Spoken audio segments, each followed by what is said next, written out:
ನಮಸ್ಕಾರ. First tube ನ ಮತ್ತೊಂದು ವಿಡಿಯೋಗೆ ಸ್ವಾಗತ. ಸ್ನೇಹಿತರೆ, ಭಾರತದ ಪ್ರಜಾಪ್ರಭುತ್ವದ ಇತಿಹಾಸದಲ್ಲಿ ಇದೀಗ ಒಂದು ಭಾರಿ ದೊಡ್ಡ ಐತಿಹಾಸಿಕ ಘಟನೆಯೊಂದು ಜರುಗಿದೆ. ಜಗತ್ತಿನ ಅತಿದೊಡ್ಡ ಪ್ರಜಾಪ್ರಭುತ್ವ ರಾಷ್ಟ್ರದ ಆಡಳಿತ ಯಂತ್ರ ಎಷ್ಟೇ ಬಲಿಷ್ಠವಾಗಿದ್ರೂ ಕೂಡ ಬೀದಿಗೆ ಇಳಿದು ನ್ಯಾಯ ಕೇಳುವ ಯುವ ಶಕ್ತಿಯ ಮುಂದೆ ಅದು ಅಂತಿಮವಾಗಿ ತಲೆ ಬಾಗ್ಲೇಬೇಕು ಎನ್ನುವ ಕಟು ಸತ್ಯ ಮತ್ತೊಮ್ಮೆ ಸಾಬೀತಾಗಿದೆ. ಹೌದು, ಕಳೆದ ಹಲವು ದಿನಗಳಿಂದ ಇಡೀ ದೇಶವನ್ನ ಬೆಚ್ಚಿ ಬೀಳಿಸಿದಂತಹ ನೀಟ್ ಪರೀಕ್ಷಾ ಹಗರಣ ಮತ್ತು ರಾಷ್ಟ್ರ ರಾಜಧಾನಿ ದೆಹಲಿಯ ಜಂತರ್ ಮಂತರ್ ನಲ್ಲಿ ನಡೀತಾ ಇದ್ದಂತಹ ಭಾರಿ ದೊಡ್ಡ ವಿದ್ಯಾರ್ಥಿ ಬಂಡಾಯ ಕೊನೆಗೂ ಕೂಡ ಒಂದು ಮಹತ್ವದ ಘಟ್ಟಕ್ಕೆ ಬಂದು ತಲುಪಿದೆ. ಪ್ರಧಾನಿ ನರೇಂದ್ರ ಮೋದಿ ಅವರ ಕ್ಯಾಬಿನೆಟ್ ನ ಅತ್ಯಂತ ಪ್ರಭಾವಿ ಸಚಿವರೊಬ್ಬರು ಇದೀಗ ತಮ್ಮ ಸ್ಥಾನಕ್ಕೆ ದಿಢೀರನೆ ರಾಜೀನಾಮೆ ನೀಡುವ ಮೂಲಕ ಇಡೀ ದೇಶದ ರಾಜಕೀಯ ವಲಯದಲ್ಲಿ ಭಾರಿ ದೊಡ್ಡ ಸಂಚಲನವನ್ನ ಸೃಷ್ಟಿ ಮಾಡಿದ್ದಾರೆ. ಯಾವ ಕೇಂದ್ರ ಶಿಕ್ಷಣ ಸಚಿವ ಧರ್ಮೇಂದ್ರ ಪ್ರಧಾನ್ ಅವರು ಈ ನೀಟ್ ಪರೀಕ್ಷೆಯಲ್ಲಿ ಯಾವುದೇ ಅಕ್ರಮ ನಡೆದಿಲ್ಲ ಅಂತ ಅತ್ಯಂತ ಅಹಂಕಾರದಿಂದ ಹೇಳಿಕೆಯನ್ನ ನೀಡಿದರು. ಅದೇ ಸಚಿವರು ಇಂದು ತಮ್ಮ ನೈತಿಕ ಹೊಣೆಗಾರಿಕೆಯನ್ನ ಹೊತ್ತು ತಮ್ಮ ಸಚಿವ ಸ್ಥಾನವನ್ನ ತ್ಯಜಿಸಿದ್ದಾರೆ. ಇದು ಕೇವಲ ಒಬ್ಬ ಸಚಿವರ ರಾಜೀನಾಮೆಯಲ್ಲ, ಬದಲಾಗಿ ಇದು ಕಾಕ್ರೋಚ್ ಜನತಾ ಪಾರ್ಟಿ ಎನ್ನುವಂತಹ ಹೆಸರಿನಲ್ಲಿ ಒಂದಾದಂತಹ ಲಕ್ಷಾಂತರ ವಿದ್ಯಾರ್ಥಿಗಳ ಅಚಲವಾದ ಹೋರಾಟಕ್ಕೆ ಸಿಕ್ಕ ಭಾರಿ ದೊಡ್ಡ ಗೆಲುವಾಗಿದೆ. ವಿರೋಧ ಪಕ್ಷಗಳ ನಾಯಕರು ಸಂಸತ್ತಿನ ಒಳಗೆ ಮಾಡಲಾಗದಂತಹ ಕೆಲಸವನ್ನ ದೇಶದ ಮುಗ್ಧ ವಿದ್ಯಾರ್ಥಿಗಳು ದೆಹಲಿಯ ಬೀದಿಗಳಲ್ಲಿ ನಿಂತು ಸಾಧಿಸಿ ತೋರಿಸಿದ್ದಾರೆ. ಅಷ್ಟಕ್ಕೂ ಯಾವುದೇ ಕಾರಣಕ್ಕೂ ಕೂಡ ಧರ್ಮೇಂದ್ರ ಪ್ರಧಾನ್ ಅವರ ರಾಜೀನಾಮೆ ಪಡೆಯೋದಿಲ್ಲ ಅಂತ ಪಟ್ಟು ಹಿಡಿದಿದ್ದಂತಹ ಕೇಂದ್ರ ಸರ್ಕಾರ ಏಕಾಏಕಿ ತನ್ನ ನಿರ್ಧಾರವನ್ನ ಬದಲಿಸಲು ಅಡಗಿರುವಂತಹ ಅಸಲಿ ಕಾರಣವಾದ್ರೂ ಏನು? ಸಚಿವರ ರಾಜೀನಾಮೆ ಪತ್ರದಲ್ಲಿ ಉಲ್ಲೇಖವಾಗಿರುವಂತಹ ಆ ಪ್ರಮುಖ ಅಂಶಗಳು ಏನೇನು?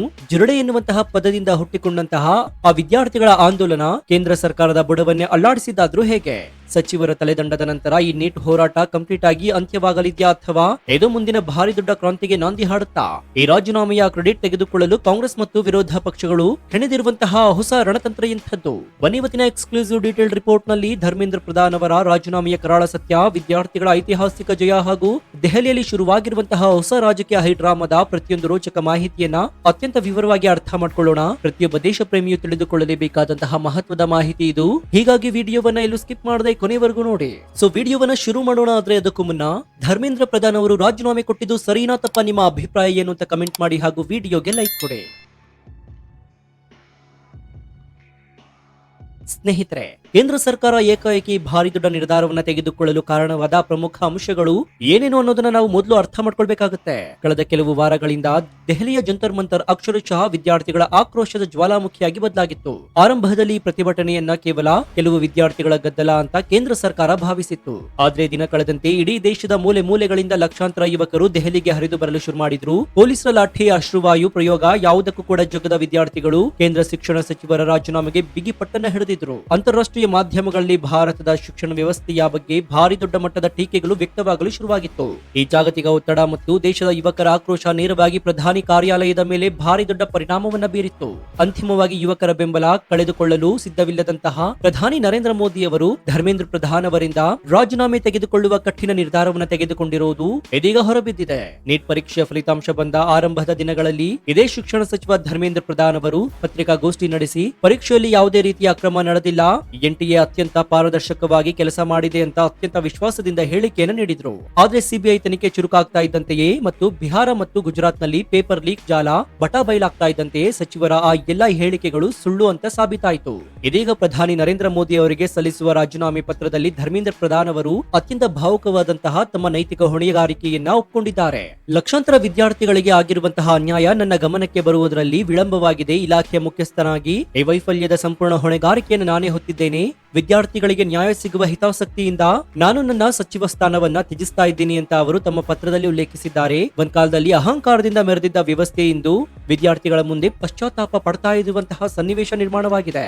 ಈ ಇಡೀ ರಾಜೀನಾಮೆ ಪ್ರಸರಣದ ಅತಿ ದೊಡ್ಡ ಕ್ರೆಡಿಟ್ ಸಲ್ಲಬೇಕಾಗಿರುವುದು ಆ ಸಿಜೆಪಿ ಅಂದ್ರೆ ಕಾಕ್ರೋಚ್ ಜನತಾ ಪಾರ್ಟಿ ಎನ್ನುವಂತಹ ಹೆಸರಿನಡಿ ಒಂದಾದಂತಹ ಆ ಅಪ್ರತಿಮ ಯುವಕರಿಗೆ. ನಿಮ್ಗೆಲ್ಲ ನೆನಪಿರಬಹುದು, ಸುಪ್ರೀಂ ಕೋರ್ಟ್ ನ ನ್ಯಾಯಮೂರ್ತಿ ಸೂರ್ಯಕಾಂತ್ ಅವರು ವಿದ್ಯಾರ್ಥಿಗಳ ಹೋರಾಟವನ್ನ ಜಿರುಳೆಗಳಿಗೆ ಹೋಲಿಸಿ ಭಾರಿ ದೊಡ್ಡ ವಿವಾದವನ್ನ ಸೃಷ್ಟಿ ಮಾಡಿದ್ರು. ಸಾಮಾನ್ಯ ವಿದ್ಯಾರ್ಥಿಗಳಾಗಿದ್ದರೆ ಇಂತಹ ಅವಮಾನವಾದ ನಂತರ ಹೋರಾಟವನ್ನ ಕೈಬಿಟ್ಟು ಮನೆಗೆ ಹೋಗ್ತಾ ಇದ್ರು. ಆದ್ರೆ ನವ ಭಾರತದ ಯುವಕರು ಯಾವುದೇ ಅವಮಾನದ ಪದಗಳನ್ನ ತಮ್ಮ ಆಯುಧಗಳನ್ನಾಗಿ ಪರಿವರ್ತಿಸ್ತಾ ಇದ್ದಾರೆ. ಹೌದು, ನಾವು ಜಿರಳೆಗಳೇ, ನಮ್ಮನ್ನ ನೀವು ಎಷ್ಟೇ ತುಳಿದ್ರೂ ಕೂಡ ನಾವು ಮತ್ತೆ ಮತ್ತೆ ಎದ್ದು ಬರ್ತೀವಿ ಅಂತ ಘೋಷಣೆ ಕೂಗುತ್ತಾ ಇಡೀ ದೇಶದ ಯುವಕರನ್ನ ಒಂದೇ ವೇದಿಕೆಯಡಿ ತಂದಿದ್ದಾರೆ. ಯಾವುದೇ ರಾಜಕೀಯ ಪಕ್ಷದ ಬೆಂಬಲವಿಲ್ಲದೆ ಕೇವಲ ಸಾಮಾಜಿಕ ಜಾಲತಾಣದ ಮೂಲಕ ಸಂಘಟಿತರಾದಂತಹ ಆ ಯುವ ಪಡೆಯ ತಾಕತ್ತು ಎಂಥದ್ದು ಎನ್ನುವುದು ಇಂದು ಇಡೀ ಜಗತ್ತಿಗೆ ಪರಿಚಯವಾಗಿದೆ.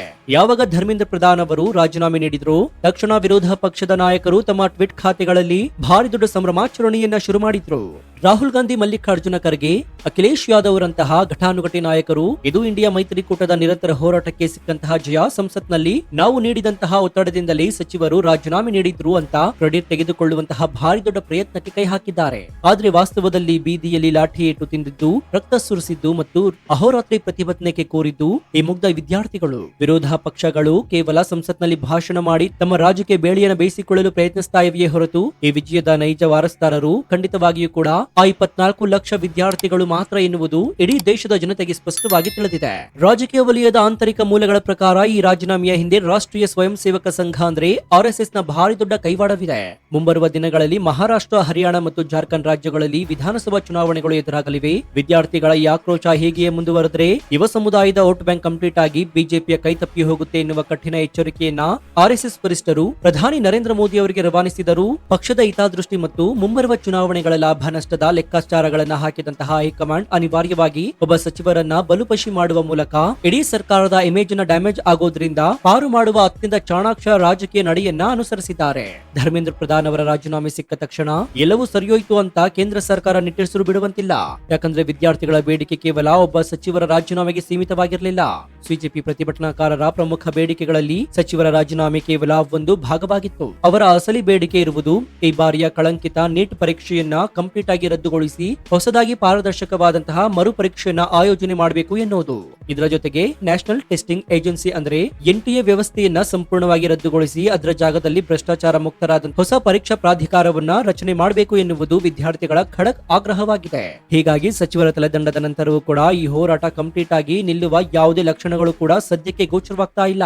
ಧರ್ಮೇಂದ್ರ ಪ್ರಧಾನ್ ಅವರ ನಿರ್ಗಮನದ ನಂತರ ಈಗ ಇಡೀ ದೇಶದ ಕುತೂಹಲ ನೆಟ್ಟಿರುವುದು ಮುಂದಿನ ಕೇಂದ್ರ ಶಿಕ್ಷಣ ಸಚಿವರು ಯಾರು ಎನ್ನುವುದರ ಮೇಲೆ. ಪ್ರಧಾನಿ ನರೇಂದ್ರ ಮೋದಿ ಅವರು ಈ ಹುದ್ದೆಗೆ ಅತ್ಯಂತ ಕ್ಲೀನ್ ಇಮೇಜ್ ಇರುವಂತಹ ಮತ್ತು ಶಿಕ್ಷಣ ವ್ಯವಸ್ಥೆಯ ಆಳ ಅಗಲ ಗೊತ್ತಿರುವಂತಹ ಜ್ಞಾನವನ್ನ ಹೊಂದಿರುವ ನಾಯಕರೊಬ್ಬರನ್ನ ಆಯ್ಕೆ ಮಾಡುವ ಭಾರಿ ದೊಡ್ಡ ಜವಾಬ್ದಾರಿಯನ್ನ ಹೊಂದಿದ್ದಾರೆ. ಯಾರು ಹೊಸ ಶಿಕ್ಷಣ ಸಚಿವರಾಗಿ ಬರ್ತಾರೋ ಅವರ ಮುಂದಿನ ದಾರಿ ಖಂಡಿತವಾಗಿಯೂ ಕೂಡ ಹೂವಿನ ಹಾಸಿಗೆ ಆಗಿರೋದಿಲ್ಲ. ಲಕ್ಷಾಂತರ ವಿದ್ಯಾರ್ಥಿಗಳಲ್ಲಿ ಕಳೆದು ಹೋಗಿರುವಂತಹ ನಂಬಿಕೆಗಳನ್ನ ಮರುಸ್ಥಾಪಿಸುವುದು, ಹೊಸ ಆಂಟಿ ಪೇಪರ್ ಲೀಕ್ ಕಾನೂನನ್ನ ಕಟ್ಟುನಿಟ್ಟಾಗಿ ಜಾರಿಗೆ ತರುವುದು ಮತ್ತು ಮುಂದಿನ ಯಾವುದೇ ಪರೀಕ್ಷೆಯಲ್ಲಿ ಸಣ್ಣ ಲೋಪವೂ ಆಗದಂತೆ ಎಚ್ಚರಿಕೆ ವಹಿಸುವುದು ಹೊಸ ಸಚಿವರ ಪಾಲಿಗೆ ಅಕ್ಷರಶಃ ಒಂದು ಅಗ್ನಿ ಪರೀಕ್ಷೆಯಾಗಿರಲಿದೆ. ಒಟ್ಟಾರೆಯಾಗಿ ಹೇಳೋದಾದ್ರೆ ಸ್ನೇಹಿತರೆ, ಇಡೀ ರಾಜಕೀಯ ಮತ್ತು ಸಾಮಾಜಿಕ ವಿದ್ಯಾಮಾನವನ್ನ ಅವಲಂಬಿಸಿದಾಗ ನಮಗೆ ಅರ್ಥ ಆಗುವಂತಹ ಒಂದು ಕಟ್ಟು ಸತ್ಯ ಏನಂದ್ರೆ ಪ್ರಜಾಪ್ರಭುತ್ವದಲ್ಲಿ ಜಾಗೃತ ನಾಗರಿಕರು ಮತ್ತು ಬಲಿಷ್ಠ ಪ್ರತಿಭಟನೆಗಳು ಮಾತ್ರ ವ್ಯವಸ್ಥೆಯನ್ನು ಸರಿಯಾದ ದಾರಿಗೆ ತರಬಲ್ಲದು ಅನ್ನೋದು. ಸಚಿವರೊಬ್ಬರ ರಾಜೀನಾಮೆ ಪಡೆಯುವುದು ಸಾಮಾನ್ಯವಾದ ಮಾತಲ್ಲ, ಆದ್ರೆ ಯುವ ಶಕ್ತಿಯ ಏಕತೆ ಮತ್ತು ಆ ಅಸಾಧ್ಯವಾದ ಕಾರ್ಯವನ್ನ ಸಾಧ್ಯವಾಗಿಸಿದೆ. ಈ ಜಯ ಕೇವಲ ಸಿಜೆಪಿ ವಿದ್ಯಾರ್ಥಿಗಳಿಗೆ ಮಾತ್ರ ಸೀಮಿತವಾಗಿಲ್ಲ. ಇದು ಭಾರತದ ಪ್ರತಿಯೊಬ್ಬ ಬಡ ಮತ್ತು ಮಧ್ಯಮ ವರ್ಗದ ಪ್ರತಿಭಾವಂತ ವಿದ್ಯಾರ್ಥಿಗೆ ಸಿಕ್ಕಿರುವಂತಹ ಭಾರಿ ದೊಡ್ಡ ವಿಜಯ.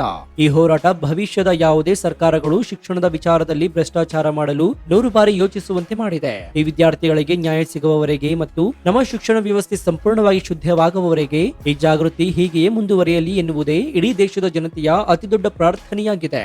ಕೇಂದ್ರ ಶಿಕ್ಷಣ ಸಚಿವರ ದಿಢೀರ್ ರಾಜೀನಾಮೆ ವಿದ್ಯಾರ್ಥಿಗಳ ಐತಿಹಾಸಿಕ ಜಯ ಮತ್ತು ಮುಂದಿನ ರಾಜಕೀಯ ಲೆಕ್ಕಾಚಾರಗಳ ವಾಸ್ತವ ಚಿತ್ರಣವನ್ನ ಎಲ್ಲರಿಗೂ ತಲುಪುವ ಹಾಗೆ ಹೆಮ್ಮೆಯಿಂದ ವಿಡಿಯೋವನ್ನ ನಿಮ್ಮ ವಾಟ್ಸ್ಆಪ್, ಫೇಸ್ಬುಕ್ ಗ್ರೂಪ್ ನಲ್ಲಿ ಮರೆಯದೆ ಶೇರ್ ಮಾಡಿ. ಇದೇ ರೀತಿಯ ನಿಷ್ಪಕ್ಷಪಾತ ತ್ವರಿತ ಮತ್ತು ಅತ್ಯಂತ ಡೀಟೇಲ್ ಆದ ರಿಪೋರ್ಟ್ಗಳಿಗಾಗಿ ನಿಮ್ಮ ನೆಚ್ಚಿನ ಫಸ್ಟ್ ಟ್ಯೂಬ್ ಯೂಟ್ಯೂಬ್ ಚಾನಲ್ ಅನ್ನು ಸಬ್ಸ್ಕ್ರೈಬ್ ಮಾಡಿಕೊಂಡು ಪಕ್ಕದಲ್ಲಿರುವಂತಹ ಬೆಲ್ ಐಕಾನ್ ಅನ್ನು ಪ್ರೆಸ್ ಮಾಡಿ. ಇದರಿಂದ ನಾವು ಹಾಕೋ ಹೊಸ ವಿಡಿಯೋಗಳ ನೋಟಿಫಿಕೇಶನ್ ಮೊದಲು ನಿಮಗೆ ಸಿಗುತ್ತೆ. ಮತ್ತೊಂದು ಕುತೂಹಲಕಾರಿ ವಿಡಿಯೋದೊಂದಿಗೆ ನಿಮ್ಮನ್ನ ಭೇಟಿ ಆಗ್ತೀನಿ. ಜೊತೆಗೆ ನಮ್ಮ ಚಾನೆಲ್ ನಲ್ಲಿ ಇಂತಹ ಅನೇಕ ಕುತೂಹಲಕಾರಿ ವಿಡಿಯೋಗಳು ಇವೆ, ಆ ವಿಡಿಯೋಗಳನ್ನು ಕೂಡ ನೀವು ಹೋಗಿ ನೋಡಬಹುದು. ಇದಾಗಿತ್ತು ಈ ಕ್ಷಣದ ವಿಶೇಷ. ನೋಡ್ತಾ ಇರಿ ಫಸ್ಟ್ ಟ್ಯೂಬ್ ಕನ್ನಡ. ಧನ್ಯವಾದ.